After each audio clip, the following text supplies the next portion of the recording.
Hi guys, this is Santhosh. This is Snehil. This is Sanjit. Hi guys, this is Smruti and welcome to the first episode of Sports in a Pod.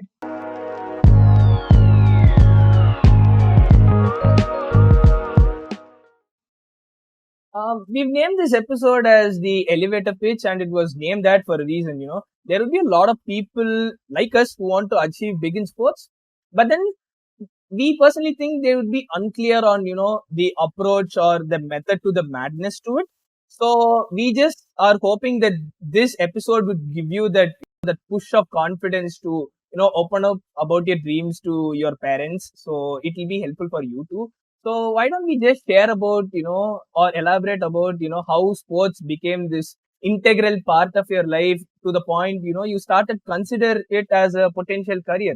I'll go with my experience. So ever since I was young, I wasn't the kid who used to watch a lot of cartoons, but I was a guy who used to watch a lot of sports. So I remember watching the 2003 Cricket World Cup where India sadly lost the Spring Bat World Cup final, and then the 2006 World Cup, the FIFA World Cup, and the 2007 ICC World Cup. So sports was very integral in my family too. My brother was a Manchester United fan, so it all started like that. And as I, slowly creep into my teens, I, started to read a lot of books. I was avidly watching managers and players press conferences, and I was also googling and researching on, potential jobs that you can do in the future, and like maybe not. I mean, I wouldn't be a talented athlete for sure. I realized that when I was pretty young, but then I wanted to do something behind the scenes. So, what about you guys?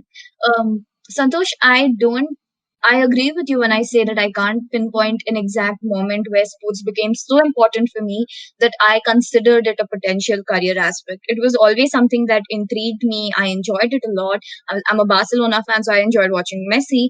But there wasn't I can't remember one point where I sat down and I thought that maybe this is a possible career option. It just slowly integrated itself into my life in such a way that I couldn't think outside of it. And I think that is that is what drove me towards this career. But I'm very young right now and I haven't thought of like one particular thing I want to do in this industry, and that's okay. The sports industry has no cap for age. I think we all can agree on this fact at least. The way I started my journey in sports was through cricket first, and as I evolved, I realized I was more drawn to football. I that it just happened at a very young age, but I started off in the field of football, and as a player, and as I evolved, I realized I could do so much more, and I wanted to make my mark on the field other than a player and any other way I can. So that is where I felt like I wanted to be in the sports industry. Although, like my fellow peers, I too can't think of an exact moment where I thought want to pursue a career in sports. What about you, Snehil? So, unlike the three of you, I know the exact moment it started. It started in the year 2002, NAT West final, and I was 8 years old at the time, and I could not watch the innings by Yuvraj and Kev because I had to go to school. The next day, when I got to know about the innings, I did not want to any miss any other moment, which makes me feel like, gosh, I wish I would have seen that. So that is how it began with me. And yeah, Uh, Moving on, we need to talk about this aspect very importantly because it is very crucial. Convincing our parents. I'm pretty sure it wasn't an easy task for you guys, let alone for myself. So yeah. I agree, and I think that one of the most important factors contributing to trying to convince our parents and failing in the initial levels is the fact that there has been a steady evolution about the perception of sports and the sports industry. So, my parents restricted their understanding of going into the sports industry to the fact that only athletes became a part of this. But I started to learn that there are a lot of things that go on behind the scenes, a lot of lucrative career opportunities that we get behind the scenes, and what we see on our television screens, what we see with the athletes running or any league that we watch, there are 20 other things that go on which we don't get to witness. And this evolution of perception of sports was important in me trying to convince my parents. It was difficult, of course, but you have companies like Sporjo that help you understand that there are different things that require different skill sets, and that helped me convince my parents. It wasn't an easy task, but I got there. I'm pretty sure it'll be a little different for other people. One thing, like adding on to what my colleague Smruti said, is that athletes make up the core of the sports ecosystem, but for then we need people behind the scenes pulling the strings and setting up the stage for these athletes to perform on. And over time, with the evolution of the internet and how more and more lucrative the industry is getting, the youngsters start to look at career in sports from a different angle, of such that, listen, I may not be good athletically, but I still have a mindset and the passion and capability to work in the field and put up a show for the athletes to do their thing. And I feel like that is the most important factor that has changed and started getting more and more people like us into sports. And the parents have also, for example, my parents were chill, were completely okay with the fact of me getting into the sports industry. But some of my other peers didn't have it as easy as what I did. And at the end of the day, it is important to have support from our house to do anything we want to pursue in. But yeah, Santhosh, do you have anything else to add? I'd be absolutely honest with you guys and for all of you who are listening. For me and for all of you guys, I think research is very key. At least you should know what exactly you're gonna do in your future. That really helps for me and people who I know, because if you know what exactly you're doing, like if you have the clear path, set out, I think you would be sorted. But my parents, they were hesitant, as in, because my dad comes from a government background and he wants his son to do something in the government. But then he used to say this saying in Tamil, which loosely translates to, sports doesn't feed you food. But then ever since, like when I was in my late high school years, since I started a lot of researching and introspection in the field of sports, I started believing that there is a potential that I can actually, pursue a career in sports, and that was eye opening for me. And whenever my dad uses that line again, I'll be like, there is a chance, dude. Just don't toot your horn that quickly. There is still a chance I can try it. Just give me time. So yeah, I'm still on the works of. They're expecting me to balance between the government side, as in like exam side, but also like you can also try your passion. So in that way, I guess I'm lucky. What about you, Snehil? Oh, I think you reminded me of an unfortunately famous phrase in Hindi phrase. It says, "पढ़ोगे लिखोगे तो होगे नवाब, खेलोगे कूदे तो तुम होगे खराब." And and telling them that you want to work in sport, I think it triggers that mentality. What does that Despite mean? all the Sorry to progress in the interrupt. society. Snehil, what does that mean? What does that phrase mean? Okay, okay. So it means that if you study, then you'll become a king. But if you play all the time, then you'll ruin yourself. That I think creates some constraints when it comes to thinking about sports as a viable career option. And I also personally think of another dynamic where, yes, you can have a lot of passion. Yes, that is the driving factor. But I also personally think you need a lot of proficiency in sports. You really can't do everything with passion.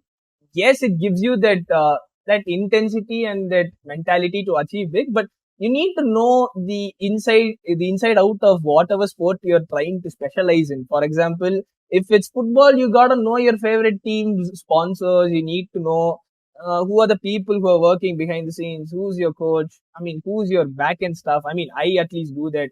At least get to know the club's history, study about the club's history. I always, treat sports as if it's like studies, as in whenever I read something new, whenever I read something which intrigues me, I feel happy, and it's almost like I'm preparing for an examination. What about you guys?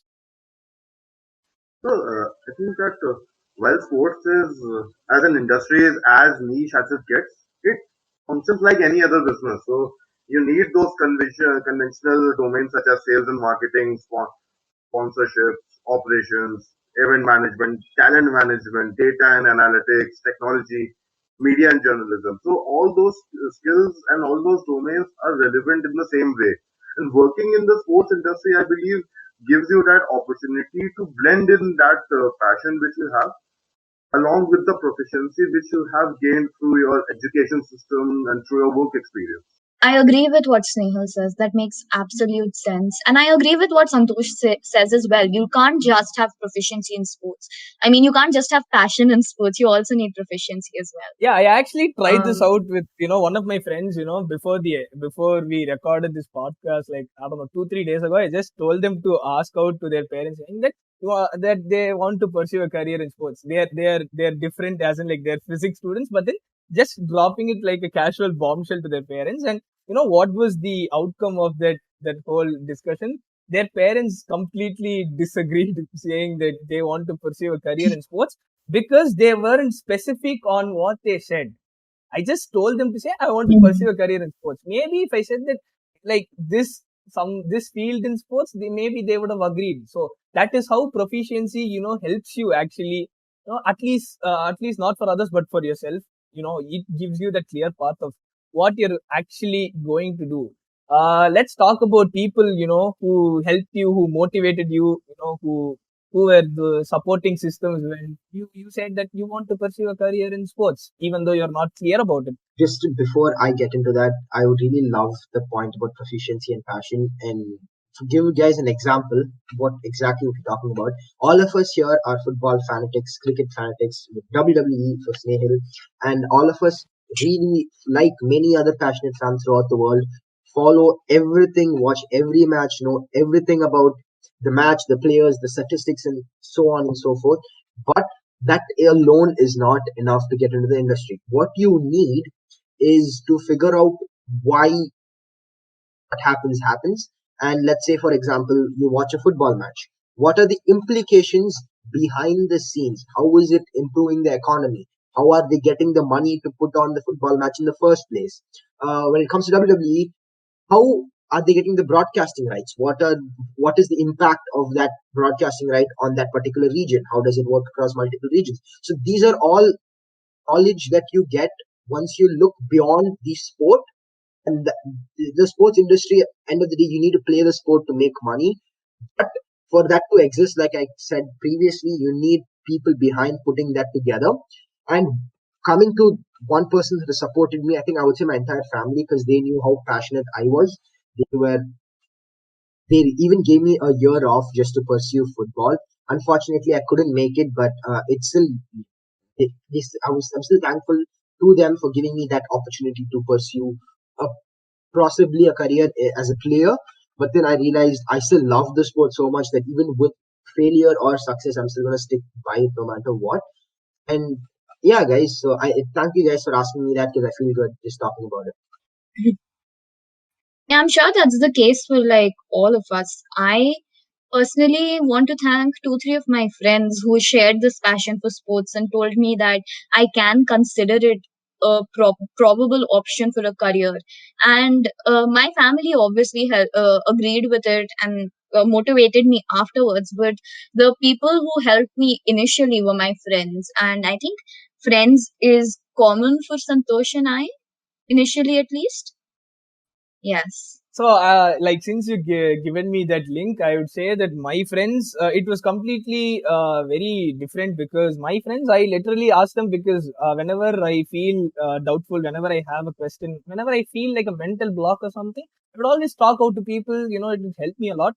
So one fine day, I asked few of my friends, like few of my best friends, saying that yes, I know that I want to do something in sports, but what exactly do you think I'll be doing in sports is what I asked. And yeah, they gave me a lot of insightful answers. They said that I can try, commentary. They said I can try anchoring, as in like Mayanti Lankar, Gaurav Kapoor, Samir Kochar types, and yeah. So and even few of my professors, like from the English department, helped me in my language.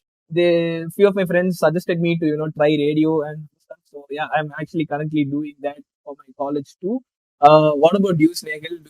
So, my brother was a huge help in this regard. He's someone with whom I still watch cricket and WWE almost on a daily basis. We talk about it all the time and talk about it passionately. So he was the first person I approached when I said I want to work in sports. And because he is 6 years elder to me and much more mature than me, his follow-up question was, okay, you want to work in sports, fine, but what in sports? And I did not know anything about it. So he pushed me towards drilling down and introspecting at what exactly I want to do in sports. And now I am at a stage where I can say that yes, I have a fair idea. So I'm very thankful to him. I think the core idea of this episode is that yes, you can have a passion, but know exactly what you're doing in sports, because that will really help you in the long run, is what I think and what most of us in this episode would think. And on that note, thank you so much for listening to the podcast. The reason we made this podcast is that we are also college students on our journey to try to get into the sports industry and hopefully make a career in that sector. And so by sharing our journey, we hope it not only inspires you guys and is helpful to you guys, it also makes you feel as if you're not alone on this journey to making it big in the industry. With that being said, thank you so much for listening, and we hope to see you in the next episode of Sports in a Pod. Hey guys, I hope you enjoyed the first episode of Sports on a Pod. Remember the company I mentioned earlier, Sporjo? I have added the links in the description below. Make sure you go check them out.